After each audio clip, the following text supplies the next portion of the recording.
Good morning class. Welcome to Kholeshwar genius CBSE school Ambajogai. Kholeshwar genius CBSE school में आप सभी का स्वागत है।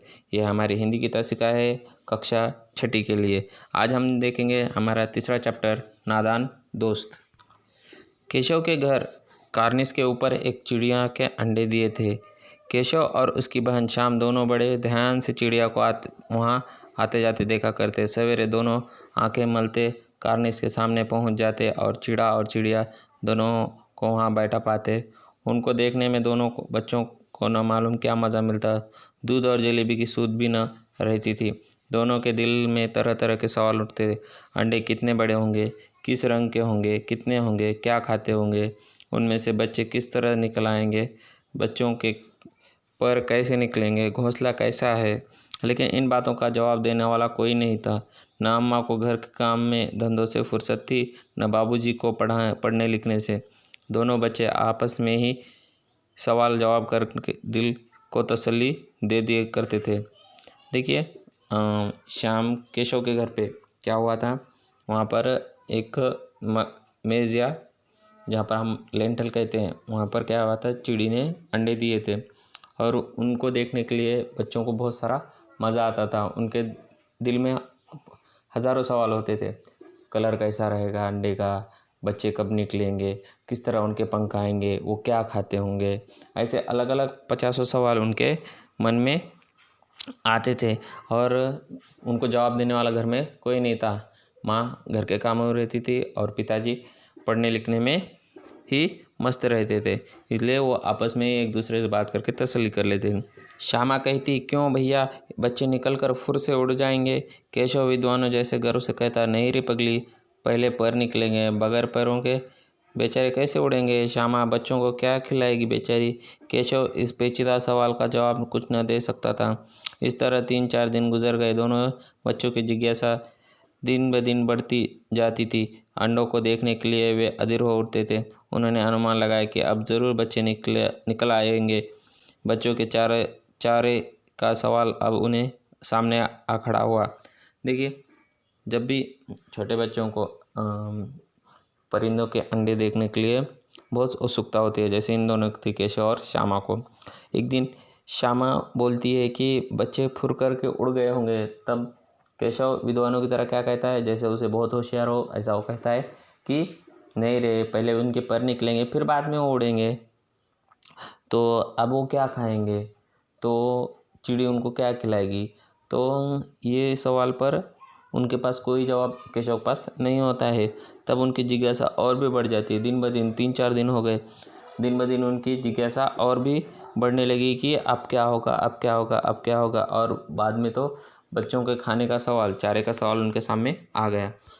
चिड़िया बेचारी इतना दाना कहाँ पाएगी कि सारे बच्चों का पेट भरे। गरीब बच्चे भूख के मारे चूँ चूँ करके मर जाएंगे। इस मुसीबत का अंदाज़ा करके दोनों घबरा उठे। दोनों ने फैसला किया कि कार्निस पर थोड़ा सा दाना रख दिया गया जाए। श्यामा खुश होकर बोली, तब तो चिड़िया को चारे के लिए कहीं उड़कर जाना ना पड़ेगा। तो देखिए, अभी चिड़िया छोटी होती है, उसके चोंच में कितना खाना आएगा, ऐसा ही दो बच्चे सोचते हैं।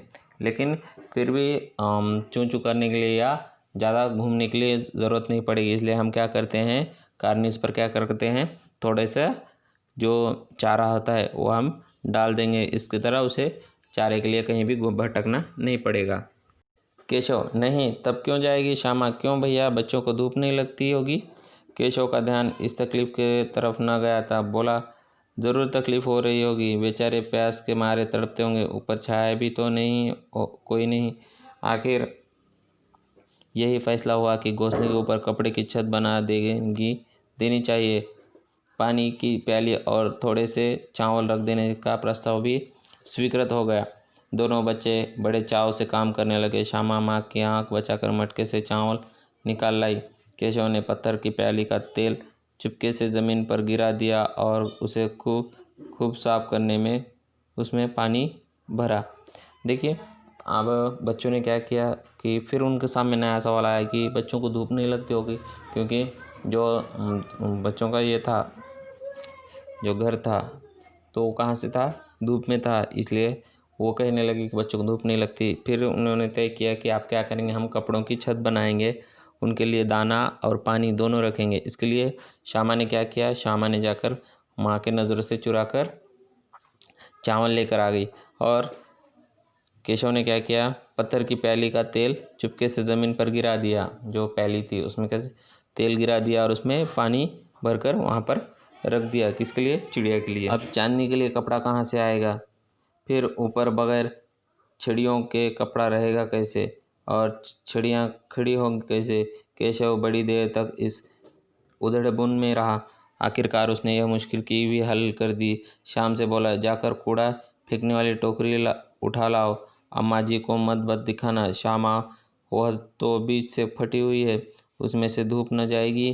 केशव ने झुंझला कर कहा, तो टोकरी तो ला, मैं उसका सुराख बंद करके कोई हिकमत निकाल लूँगा।